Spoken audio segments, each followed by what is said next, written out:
को जो है समाप्त करेंगे, लेकिन कल जो हुआ वो हम लोगों को ठीक नहीं लगा। हम लोग सब लोग एक ही मकसद से आते हैं, बिहार के विकास के लिए, बिहार के लोगों की तरक्की की बात हो, चाहे पक्ष हो विपक्ष हो, हम लोगों का साफ एक ही एम है, मकसद है कि हमारा राज्य जो है आगे बढ़े। कल अगर किन्हीं लोगों को, क्योंकि अब ये आखिरी सत्र है, तो इतने 5 साल में अगर हमसे भी कोई गलती हुई होगी या हमारे सदस्यों से कोई गलती हुई होगी, अगर ठेस पहुंची होगी, तो उसके लिए भी हम माफी मांगने के लिए तैयार हैं। कोई इसमें बड़ी बात तो है नहीं महोदय। लेकिन लेकिन लेकिन ये दोनों तरफ से महोदय होना चाहिए था। कल जो भी बात हुई, दोनों तरफ से जो है बातें होकर के आई हैं। अब हम नहीं चाहते कि बेकार की बातों पे हम लोग जो चर्चा करें, मुद्दे की बात पे जो है हम सब लोगों को जो है चर्चा करना चाहिए महोदय। कल जो हम बता रहे थे महोदय कि अगर बाहरियों की बात आई है तो इलेक्शन कमीशन कौन होता है तय करने वाला? वो तो भारत सरकार और केंद्र मंत्रालय का गृह विभाग का ड्यूटी है। इलेक्शन कमीशन का काम है निष्पक्ष चुनाव कराना, और इलेक्शन कमीशन ने एफिडेविट किया है सुप्रीम कोर्ट में 700 से भी अधिक पन्नों का, जिसमें कहीं भी जो है विदेशी शब्द का जिक्र नहीं है, नेपाली, बांग्लादेशी, म्यांमार का जिक्र नहीं है महोदय।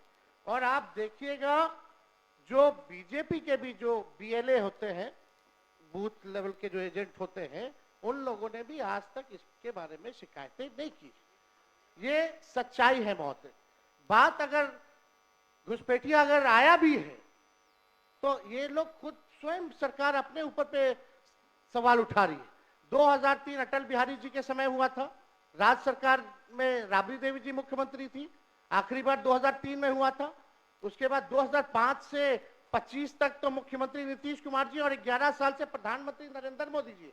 अगर कोई विदेशी अगर घुसपैठिया अगर आया है तो गलती तो सरकार की है महोदय, उस समय के लोगों की है। तो ये बड़ा प्रश्न जो है, ये सवाल बेकार की बातों में हम लोगों को उलझना नहीं चाहिए। हम सब लोगों का मकसद होना चाहिए कि एक एक बिहारी का वोटर लिस्ट से नाम ना कटे, इस निष्पक्षता से चुनाव आयोग काम करे। इसलिए हम लोग जो है चर्चा कर रहे हैं।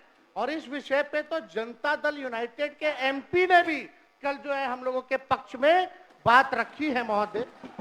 और बीजेपी के एनडीए के जो सबसे बड़े सहयोगी दल चंद्रबाबू नायडू ने भी जो है हम लोगों के साथ जो है सहयोग किया है, और इलेक्शन कमीशन को भी उन्होंने सुझाव दिया है महोदय। वो आप लोग भी, हम चाहेंगे कि कल मुख्यमंत्री जी बोल रहे थे तो हमको लगा कि मुख्यमंत्री जी जरूर इस पे बोलेंगे, और हम चाहेंगे कि मुख्यमंत्री जी आश्वासन दे कि एक भी बिहारी का वोटर लिस्ट से नाम जो है नहीं कटने देंगे महोदय। क्योंकि जाति आधारित गणना जब हम लोगों ने कराया था तो 9 से 10 महीने लगे थे बिना डॉक्यूमेंट के, 9 से 10 महीने। और उन 9 से 10 महीने में बीजेपी के ही लोग कहते थे कि हमारे पास नहीं आया। तो 25 दिन में कहां से 8 करोड़ लोगों के पास चले गए होंगे महोदय? ये तो प्रश्न तो खुलता ही है। तो हम तो सारी बातें महोदय कल कह ही दिए थे। समय को लेकर के 2 दस्तावेज जो मांगे जा रहे हैं, 11 दस्तावेज, वो गरीब के पास है ही नहीं। और कई ऐसे दस्तावेज है महोदय कि आधार कार्ड देकर के वो दस्तावेज बनते हैं, लेकिन आधार कार्ड ये मांग नहीं रहा मान इलेक्शन कमीशन। तो ये बड़ा सवाल जो है महोदय होता है, खास तौर पे 4.5 करोड़ जो बिहार के लोग बाहर जाकर के कमाने खाने जाते हैं। अब पता नहीं कोरोना के टाइम में तो 40 लाख लोग आया था तो क्या स्थिति हुई थी। अब ये 4.5 करोड़ लोग कैसे इन लोगों ने सत्यापन किया है, इस पे बड़ा सवाल जो है खड़ा होता है। तो हम चाहेंगे महोदय, आपने समय दिया इसके लिए हम आपको दिल से धन्यवाद देते हैं, और चाहेंगे कि इसमें पक्ष विपक्ष नहीं, हम सब लोग वही वोटर लिस्ट से चुन करके आए हैं जिसपे चुनाव आयोग उंगली दिखाने का काम कर रहा है, चाहे आप हो या हम हो। यानी सारा चुनाव ही 2003 के बाद से फर्जी है। तो ये बड़ा सवाल खड़ा होता है। कम से कम अपने मालिकों के बारे में हम सब लोगों को सोचना चाहिए। उन गरीब वंचित शोषित समाज जो अंतिम पैदान पे जो खड़ा जो समाज है, उनको एक ही अधिकार बाबा साहब संविधान में दिए हैं, वोट का अधिकार। वोट का इतना ताकत है महोदय कि बड़ा से बड़ा नेता क्यों ना हो, प्रधानमंत्री क्यों ना हो, उसको भी जो है झुकना पड़ता है अपने गरीब वोटरों के आगे। तो इस पे महोदय हम चाहेंगे कि सभी दल के लोग जो है अपनी पक्ष को रखें, और आपने जो समय दिया इसके लिए आपको हम दिल से धन्यवाद देते हैं। श्री शकील अहमद महोदय, बड़ा स्पष्ट है एसआईआर के माध्यम से जो बार बार प्रश्न उठ रहे हैं, ये विजय जी ने बहुत स्पष्ट तौर पर एक एक प्रक्रिया को बताने का काम किया है। और जहां तक नेता विरोधी दल ने कल बताया कि छोट का वोट का राज मीन्स छोट का राज होता है, ये कोई आदरणीय लालू प्रसाद जी ने नहीं कहा है, ये लोहिया जी ने 60 के जमाने में कहा था। और लोहिया जी ने समाजवाद के परिभाषा में ये सारे चीजों को जनता के बीच में रखा। और जहां तक ये कहते हैं तो लालू जी की बात यही लोग नहीं सुन रहे। 1992 में इसी सदन में तत्कालीन मुख्यमंत्री लालू प्रसाद जी ने कहा था कि घुसपैठियों को बिहार से बाहर ले जाना है। ये हम लोग नहीं कर रहे, ये तत्कालीन मुख्यमंत्री थे लालू प्रसाद जी, उनका वक्तव्य है। और 2005 में भी ममता बनर्जी जो उस समय सांसद की सदस्य हुआ करती, उन्होंने इस तरह का बयान दिया और लगातार इस चीज की चर्चा हो रही। लेकिन एक जानकारी भी देना चाहता हूं, महबूब साहब बार बार कह रहे हैं और शकील साहब, कि जो हमारे प्रवासी बाहर जाते हैं उनकी गिनती नहीं हो रही। विजय जी ने आपको बताया कि लगभग 18,66,000 से अधिक लोग मृत पाए गए। उसके साथ साथ 26 लाख लोग जो बाहर गए हैं उसको भी चिन्हित किया गया है। ऐसा नहीं है।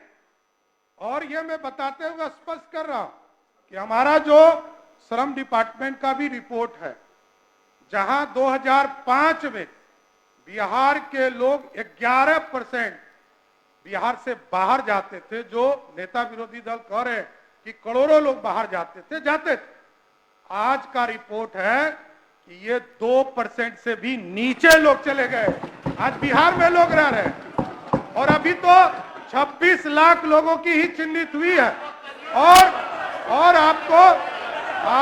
आपको ये मैं बताना चाहता हूं, मेरे क्योंकि जो सरकार, नहीं देखिए ये इलेक्शन कमीशन का रिपोर्ट है और इलेक्शन कमीशन ने कल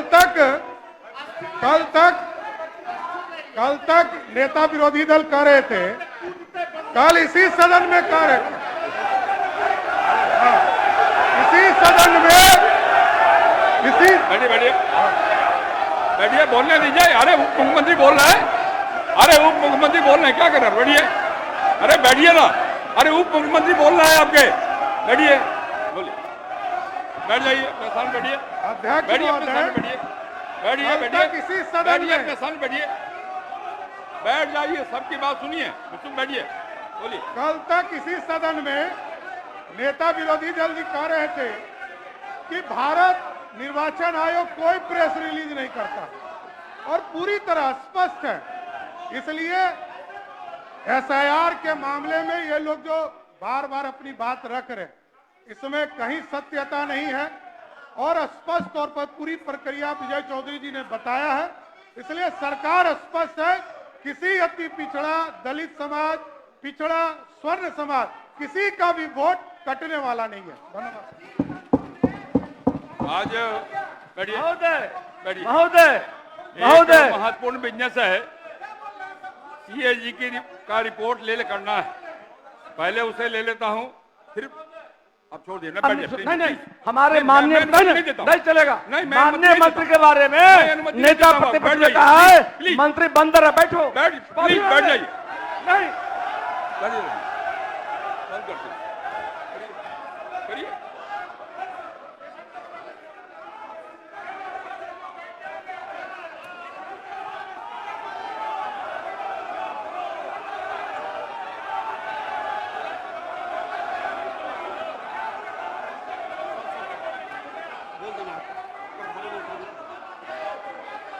पहले उसी लेता हूं, फिर प्रश्न होंगे। प्रभारी मंत्री वित्त विभाग। अध्यक्ष महोदय, भारत के बैठिए, संविधान के अनुच्छेद बैठ जाइए, बैठ जाइए, 151(2) के अनुसार बैठिए, सब लोग बैठिए, सब लोग बैठिए, पहले बैठिए सब लोग। निरंतर परीक्षा से बैठिए। प्राप्त बिहार सरकार का 31 मार्च 2024 को समाप्त बोल रहे हैं। वर्ष बोल रहे हैं। 2024 के राज्य के वित्त प्रतिवेदन को माननीय राज्यपाल बिहार की अनुमति के आलोक में सदन पटल पर रखता हूँ। बिहार विधानसभा की प्रक्रिया तथा कार्य संचालन नियमावली नियम 238 के उपबंध के अनुसार लोक लेखा समिति का प्रतिवेदन तथा यथा समय सदन में उपस्थित किया जाएगा। प्रभारी मंत्री वित्त विभाग।